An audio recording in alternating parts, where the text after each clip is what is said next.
Hey everybody, welcome back to the Hobby Lodge, and in this video I'm going to talk to you about a brand new Commodore 64 release called Rocky & Co. from the guys over at Psytronics. So let's take a look inside the box, then jump over to Commodore Corner and have a play. First look at what the game looks like, alright?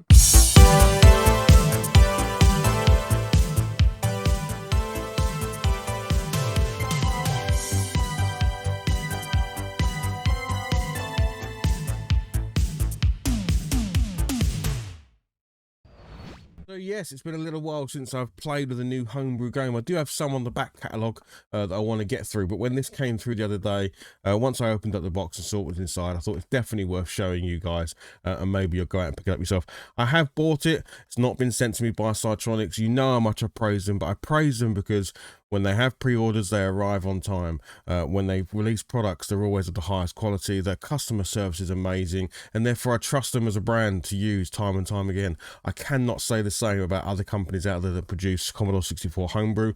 Their products are either constantly in delay and never actually arrive, and when they finally do, there's a good chance they're also broken and they have a terrible customer service to try and get them back. So anyone out there who's doing this sort of thing, look to these guys about how to do it correctly, because they smash it out of the park every time, and I can tell you now they've done it once again. So yeah, before we jump into the box, one thing that did come that was outside the box was this double-sided poster for the video game. So you've got it in a landscape one there, and you've got it, flip it over, it also comes in a portrait with the box art on as well. So yeah, really nice little poster. I don't know if I'll put it up, but it's a nice thing to have anyway. But a Rocky & Co. the poster. We will be playing the game, so let me go through the box and then we'll jump over and we'll play the game. It looks to be like a puzzle platformer, but with multiple characters and multiple skills. I think you swap between them as you're trying to find this golden treasure before the bad guys do. So very maybe Indiana Jones inspired, dungeon delving inspired adventure game. So yeah, let's enough of that, and let's get on and look inside what's in the box. Okay, so here we are. As you can see, a lovely quality box, really nice, thick, shiny cardboard, just high quality, just looks fantastic. Really cool artwork on the front there as well. Very well done. There's your three protagonists going off, obviously, to adventure into this tomb or temple or dungeon or whatever it's going to be when we find out when we play the game. But as you can see, Psytronik software, Icon 64, really, you know, this is just a sign of quality this game's going to be when you see this sort of stuff. So yeah, really cool. Right, when we open it up, of course on the top we get a little bit of marketing material. So there is the Psytronik software with characters from all of their games that they have produced or re-released, because some of them are re-releases of old games. But yeah, nice little card. And then we get this kind of postcard on the top. So Rocky & Co. These are the three characters. Look at that chin. That's a chin. Well, yeah. So these are the really it was nice little artwork there. Oh, it's on the other side as well. I didn't realize it was double-sided. So there you go. You've got two different images you can use. I think I prefer this side. This side looks a bit more dynamic. So yeah, there we go. The soundtrack, which I didn't actually know was in here. I suppose I should have really read what was on the product, but it does actually say, when I checked, it does actually say there was a music CD. So you can yeah, pick this game up still on the Psytronik's website. I think it ranges between $14.99 and $39.99. The more expensive one is this collector's edition, but they don't do it obviously on the 5 1/4 inch floppy disks anymore, which is what I would have bought it on if I could. So this is actually the cartridge edition. You'll see the cartridge at the bottom when we get there. But yeah, the soundtrack for the game, quite a few musics on there. What is that? It's 28 tracks, I think, which is quite incredible, the amount of music on there for all the different stages. I guess there's a bit of a spoiler here because it tells you how many stages there are in the game. But what I did like is that when you take the CD out, it actually looks like an old record. You can see the grooves in there. Obviously it's a black CD, a bit like what you got on the PlayStation 1, but then you've got this record looking CD, which I thought was quite nice. Bunch of stickers. So the Icon 64, Commodore 64 sticker, which these will go on my disc box that I have, just like you did when you were a kid. You covered it in stickers, and then a bunch of stickers from the game. Larger sticker, again, nice. We've got the tips and clues book. This is quite cool. Warning, all right, let's not look in there too much, but I'm guessing contains Oh, stuff you might need to know to complete the game. This is quite cool. I like this. You might have to reference this book when you come across puzzles and stuff where maybe you don't know the answer, or actually it references the book. So this is quite cool. I will look at that in detail, but I definitely don't want to look at it now because we don't want to spoil the game. Then we've got the manual.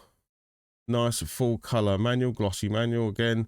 Nice thick materials, feels high quality, and of course looks fantastic. Let's give the guys some credit as well. These are the people who created the game. So yeah, very well done. It tells you how to turn it on and off.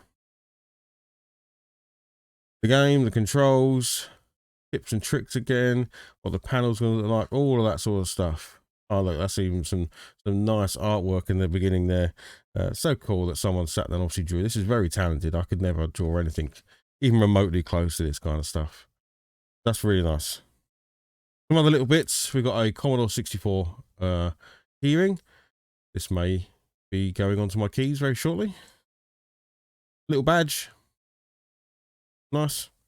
And of course, right at the very bottom, you actually have the cartridge itself. So yeah, your standard affair for a Commodore 64 cartridge. I don't actually own many of these. Like I said, I was more of a disc collector than cartridge, but unfortunately, because discs are becoming even rarer, and they just aren't producing them anymore, this is the way that I will probably have to go for a lot of the homebrew games in the future. Although if I can, I probably will stick to tapes as well. I do enjoy loading games, where these are obviously instant load, but where it's a bigger game, I'm going to assume it probably would have been a couple of tapes, or at least a double-sided, and you might have had a multi-load in there, so that's probably not the best way to play it, and you want to go for the cartridge version if you can. They also do a USB stick tape, so like a little plastic tape where the USB pokes out, and you can plug that into your Commodore 64 Mini or Maxi or something like that. So there's a few options to play it, but yeah, I've gone with cartridge. So a really nice little package there. But what we want to do is play the game. So join me over in Commodore Corner. Let's get this plugged into the Commodore 64 and let's have a play. All right, see you there. Okay, let's get this plugged in and have a play of Rocky and Co. So unfortunately, I've got to turn the Commodore 64 off, but welcome to Commodore Corner. This is my little space where it's all set up, and I absolutely love sitting here. It's a proper nostalgia corner. If you've not seen it, I have done a video on my room tour, and yeah, I talk a lot about this little space I've got. So yeah, let's get it turned off.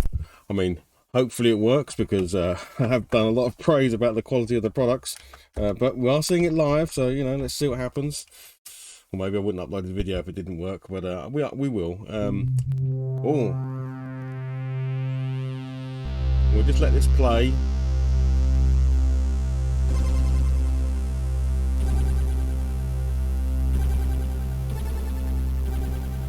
Psytronik presents a game by Icon 64. Awesome.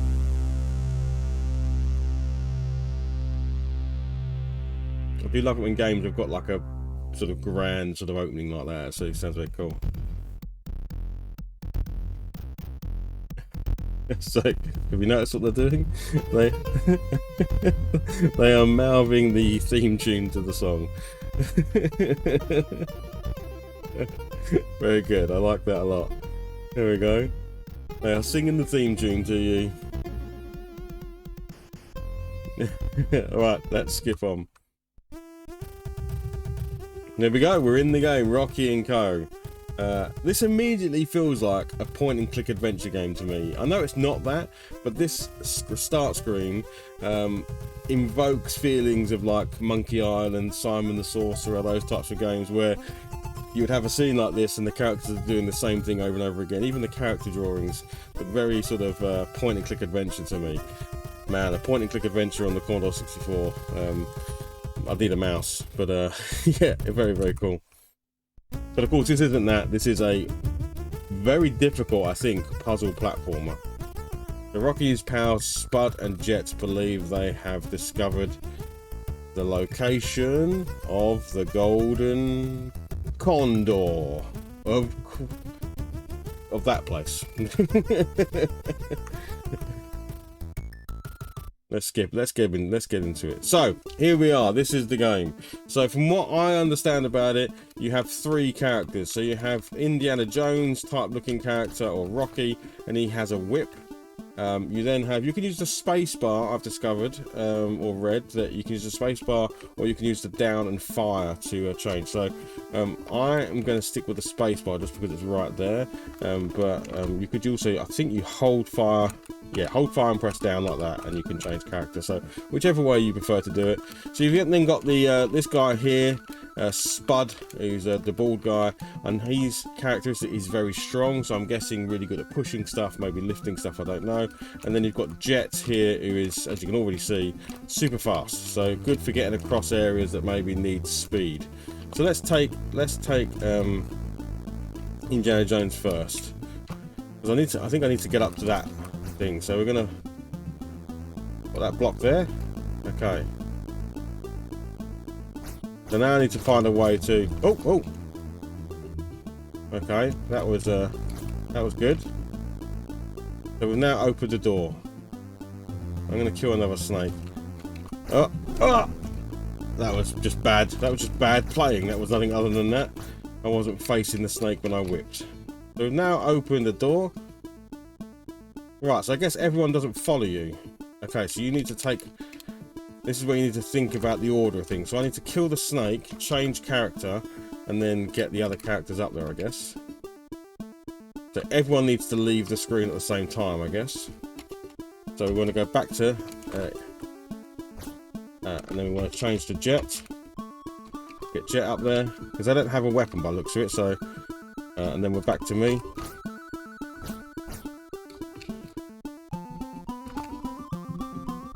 There we go. We did the first screen. Hey, we did it. Okay. So the advice it gives you is study the screen first before you decide what you think you're going to do. So this all looks to be... these are all climbable. So we need to leave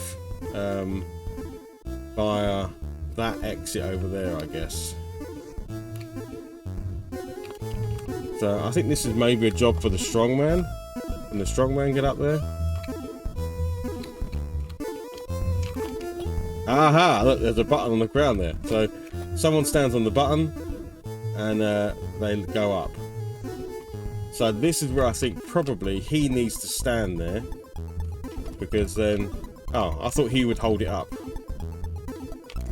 That's interesting. Because... Well, this is the game, guys. It's a very tricky, puzzling game. Ah! Didn't mean to do that.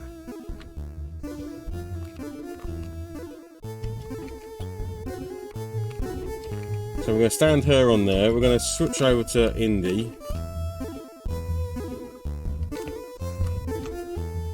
And we're going to... I don't know what this are. Let's see what this are. Ah! This is a tough game. Oh my goodness. So yeah, we're going to switch to her. We're going to stand on the pillar. We're going to bring Indy over. I can't keep calling him Indy. It's Rocky. I need to get better at crossing these platforms. I swear that dropped when it didn't go fully to the top. I should have made that. Is that a mechanic where it senses you're underneath it and drops on your head? Now there is a practice, from what I've read, there is the game mode, which are in there. As you can see, I've got a number of lives, but there is also a practice mode where you don't get any of the end game stuff and that. So if you just want to practice doing levels and then go for a run to try and beat the game, you can do that. So you can just get good at levels and then try a run at the end, so you're not restricted by levels, because clearly this game is going to eat. I mean, I'm already about to lose all my life, so and I've not even really got very far. So what about this way? So that's I can't get through that, so I think this has definitely got something to do with that.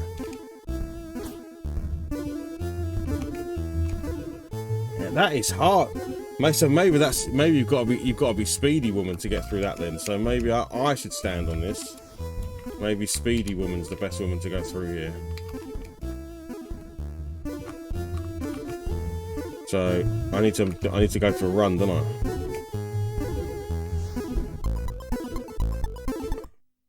Or not. Game over. There we go. The thief got away with it.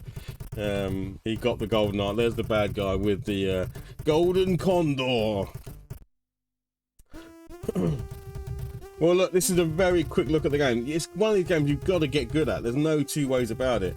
You've got to spend time playing the game, learn those levels. I mean, we only saw 2 screens, and obviously there are 12 different screens by the sounds of it, or 12 stages. So I assume each screen is another stage, and you've got to go through them and get good. So let's get back over to the other desk, and then we'll close this out. There we go, folks. I just gave you a very quick look at Rocky & Co. from Psytronik.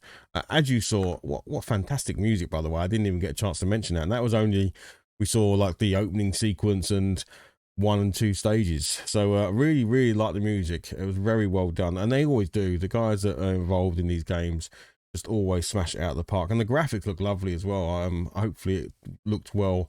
Obviously I'm capturing it through and trying to make it look the best I can, but it looked played fantastically. I'm going to have to play this a lot. So what I'm going to do is probably do an entire Monday Night Retro. If you don't know what Monday Night Retro is, every Monday night on this channel, 8 o'clock UK time, I will play a bunch of retro video games live. And this feels like a perfect game for that, because you guys can help me in the chat to navigate my way through. Not saying I can execute, but I will certainly try my best to do that. And yeah, this looks like a really fun little game. And my goodness, what an awful lot of stuff you got in the box as well. So yeah, a highly quality product. Great looking game so far from what I've played. I definitely like the idea of the 3 different characters, 3 different attributes, and the difficulty of the levels, you know, just trying to work out. I think, thank goodness they put a practice mode in there. So unless you didn't hear me before, the practice mode is essentially no life. You can have unlimited lives, but you don't get any of the goodies. You don't get any of the good endings or anything like that. So it's just for you to plug away at those levels and try and work out the puzzles within. And obviously you've got that tip and tricks book as well. So I didn't haven't looked in that. Maybe we'll save that until I get really stuck. But yeah, Rocky & Co. highly recommend it. And yeah, if you want to see more of this, then come and, well, follow the channel. And on Monday nights, certainly this Monday coming, this will be up on the stream, and we will have a good crack at trying to get through as much as we possibly can. Anyway, look, I hope you enjoyed the video. It's been a little while since I've done a C64 homebrew release, so if you liked it, give us a thumbs up. If you're not following the channel, hit subscribe. There's loads of stuff on the channel to look at, all sorts of hobby that goes on inside the Hobby Lodge, and I'll see you again next time. All right, thanks very much. Bye bye.